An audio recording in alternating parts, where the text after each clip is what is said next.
नमस्कार, मैं रवि पंत। जब भी हम फिक्स डिपॉजिट्स में इन्वेस्टमेंट करते हैं तो हमको ये पता होता है कि उस फिक्स डिपॉजिट्स का रेट ऑफ इंटरेस्ट क्या है।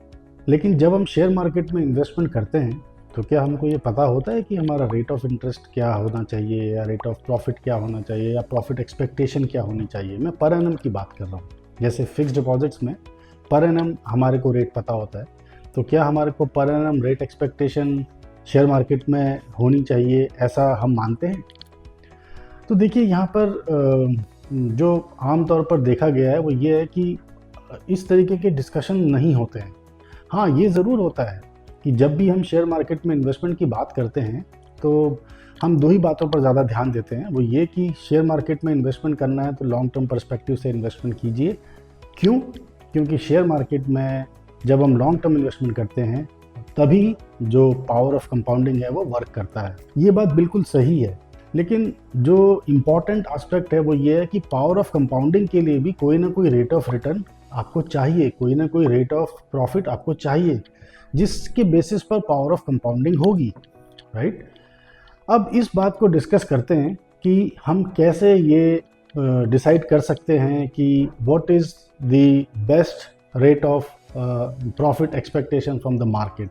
बेस्ट आई वुड नॉट से, ओके, हम क्या एक ऑप्टिमम रेट ऑफ रिटर्न को एक्सपेक्ट कर सकते हैं शेयर मार्केट से। इसके लिए मैं एक बात और आप लोगों से बोलना चाहूँगा कि जो रिटर्न है, return is the function of risk. That means जैसे जैसे मैं अपना रिस्क एपिटाइट मेरी बढ़ती जाएगी तो मेरा रिटर्न एक्सपेक्टेशन, जो मेरा रिटर्न है वो भी बढ़ता जाता है। कहने का मतलब है कि हाई, जिसको हम बोलते हैं higher the risk higher the return. अगर आप इस एंगल से देखेंगे कि जब भी अभी रिस्क क्या है, ये रिस्क है risk of losing my capital. तो against the risk of losing my capital if it is increasing then definitely my return is also increasing. But क्या ये सही है? नहीं। सही क्या है? हमारे को अपने रिस्क को ऑप्टिमाइज करना है जिससे हम अपने रिटर्न को ऑप्टिमाइज कर सकें, क्योंकि हम इनडेफिनेट रिस्क नहीं ले सकते हैं, राइट? आप इनडेफिनेट प्रॉफिट कमा सकते हैं, वो कोई दिक्कत की बात नहीं है, लेकिन इनडेफिनेट रिस्क नहीं ले सकते। तो क्योंकि इनडेफिनेट रिस्क लेने से there is a possibility of total wipe out from the share market, जो कि हमारे को ध्यान रखना है। तो कहना क्या है? कहना ये है कि हमारे को इतना रिस्क लेना है कि जिससे मैं मार्केट से वाइप आउट ना हो जाऊं। मैं क्या करूं? मार्केट से एक ठीक ठाक रिटर्न जनरेट कर सकूं। अब वो ठीक ठाक रिटर्न क्या है? जैसा कि हमने बोला, फिक्स डिपॉजिट्स में जो रेट ऑफ रिटर्न होता है वो risk free rate of return होता है। अगर मैं कुछ रिस्क ले रहा हूँ, इसका मतलब थोड़ा मेरा जो रिस्क रिटर्न है वो ज़्यादा होना चाहिए, राइट? अब इसको थोड़ा कैलकुलेट करने की थोड़ा कोशिश करते हैं कि exactly how it works, right? तो देखिए, अगर हम पिछले 20 सालों का डेटा निफ्टी का देखें, निफ्टी आप सबको पता होगा, निफ्टी जो है वो इंडियन इंडाइसेस का बेंचमार्क है ग्लोबली, और क्या कहते हैं, ये it is composed of 50 shares, right? अब जो निफ्टी है, पिछले 20 सालों का डेटा हम आपको लिंक में शेयर करके देंगे कि कितना है। वो 20 सालों का जो डेटा है वो बताता है कि निफ्टी ने 15% अप्रॉक्सीमेट CAGR से ग्रो किया है पिछले 20 सालों में। कहने का मतलब ये है कि निफ्टी लगभग 15% के हिसाब से पर एनम का रिटर्न देता आया है पिछले 20 सालों से कंसिस्टेंटली, राइट? एवरेज रिटर्न की हम बात कर रहे हैं। तो कहने का मतलब है कि अब निफ्टी क्या है? Nifty is a composition of 50 shares. अब मेरे पास क्या है, या तो मैं 50 शेयर्स का इन्वेस्टमेंट कर लूँ, मेरी कॉस्ट ऑफ इससे मेरी इन्वेस्टमेंट बढ़ जाती है।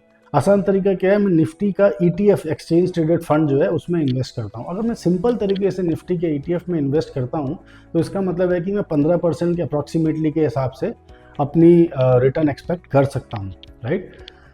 तो अब अगर मैं आपसे बोलूँ कि मैं निफ्टी में ना जाके कुछ और शेयर्स जो ब्रॉडर मार्केट है उसके शेयर्स को इन्वेस्ट करने की सोचता हूँ, उसमें इन्वेस्ट करने की सोचता हूँ, तो मेरा रिटर्न क्या होना चाहिए? तो देखिए, अब हमको ये तो पता है कि हमारा बेंचमार्क रिटर्न क्या है।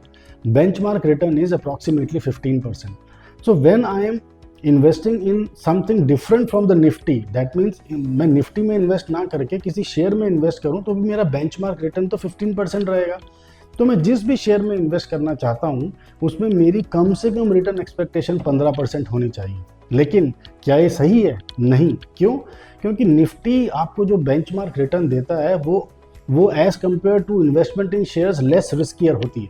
तो कहने का मतलब है, अगर मैं किसी निफ्टी के ETF में ना जाके किसी शेयर में इन्वेस्ट करता हूँ उस टाइम पर क्या होता है, उस टाइम पर ये होता है कि मैं रिस्क ज़्यादा लेने की कोशिश कर रहा हूँ। तो जब मैं रिस्क ज़्यादा लेने की कोशिश कर रहा हूँ तो जो 15% है उससे ज़्यादा ही मुझे मिलना चाहिए। तो this should be my objective. तो फिर कहने का मतलब हो गया कि अगर अब मेरी रिटर्न एक्सपेक्टेशन क्या होनी चाहिए, रिटर्न एक्सपेक्टेशन होनी चाहिए 15% plus x. This x is the function of the risk, extra risk that I am taking, right. अब अगर हम ये बात करते हैं कि वो कितना हो, तो देखिए जैसे जैसे हम शेयर्स में इन्वेस्ट करते हैं तो हमारा रिस्क भी बढ़ता है। तो रिटर्न एक्सपेक्टेशन जो होती है बियॉन्ड 15% होनी चाहिए।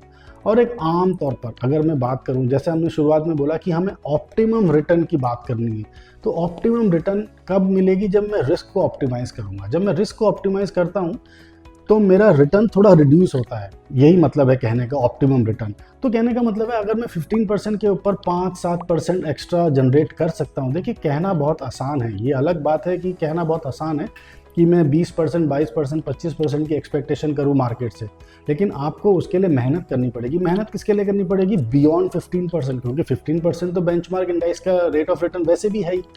तो अगर आप थोड़ा सा मेहनत करके अच्छे शेयर्स को ढूंढें और उनमें इन्वेस्टमेंट करने की सोचें, तो आप कहीं भी 15% के ऊपर 5-7% कमा सकते हैं।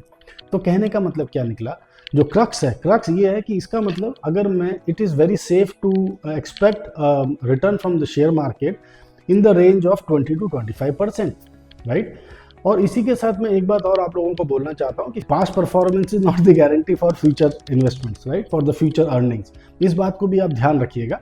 और क्या कहते हैं, इसी के बेसिस से जब भी आप कोई इन्वेस्टमेंट करेंगे तो जो भी क्राइटेरियाज हैं, आपके अपने क्राइटेरिया हो सकते हैं, किसी की रिस्क एपिटाइट कुछ हो सकती है, किसी की कुछ हो सकती है। अपने शेयर्स को चूज करें और उसी के हिसाब से इन्वेस्टमेंट करें। I hope we made sense with this video, and for more such videos please subscribe my channel and also like and share this video. Thank you.